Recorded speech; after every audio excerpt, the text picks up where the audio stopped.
За энэ гурийн котоны штээр гэдэг дүрэн байна. Энэ болохоор Жибүнэ кимета о цузукетеру буюу өөрөө шийдсэн нэг юм байгаа шүү дээ. Одоо чинь өглөө болгон эрт босох ч юм уу те. За өөртөө шийдсэн тэр зүйлээ одоо ч гэсэн үргэлжлүүлж хийж байгаа үед хэлэх юм байна.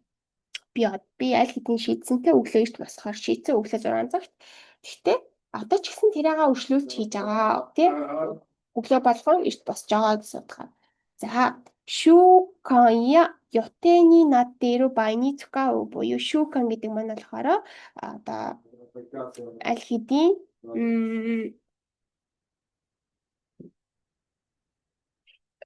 шүүкан гэдэг маань одоо аль хэдийн дадал зуршил гэж байгаа штэ. За дадал зуршил юм уу?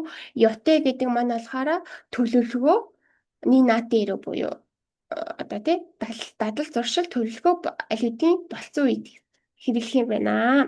За өөрөө өмнө нь гаргасан шийдвэр тэр шийдвэрээ одоо ч хэрэгжүүлсээр байгаа. Тогтсон хэвшил зуршил тэр нь болчихсон байх үед гэж байна шүү дээ. За сэцүү цогцог нь харах юм бол үйл үг дээр нэмхэн жишээ окей. За үйл үгийн жишээ окей шүү. За сүрү котоны штэрү, таберу котоны штэрү гэдэг те. За эсвэл найке буюу номанай котоны штэрү. Тэ одоо ч өөр 10 котоны штэрү юу гэдэг те тиймэрхүү одоо ингэж ашиглана гэсэн.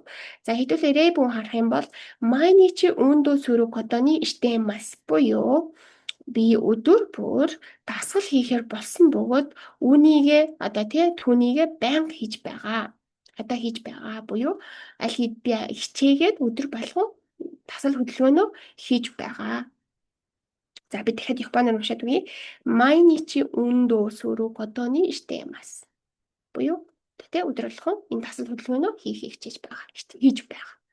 За амайман моно о табенай котоны штэмас. Буюу амттан идэхгүй байхаар болсон бөгөөд одоо ч идэхгүй байгаа. Тэг иддэггүй. Тэгэхээр би хичээж байгаа юм нь бол тэ котоны штэмас буюу одоо тэрэнд кёцуке тэ юу нь идэхгүй байгаа. Судгаар орж иж байгаа гэсэн үг. За дараагийн нь бол усаки о номанай котоны штэмас буюу усаки гэдэг чинь архитаарс номанай котоны штэмас уухгүй байхаар шийдээд одоо ч гэсэн уухгүй байгаа. Тэ уудаггүй болсон гэд дадал зуршлаа хэлж байгаа гэсэн үг.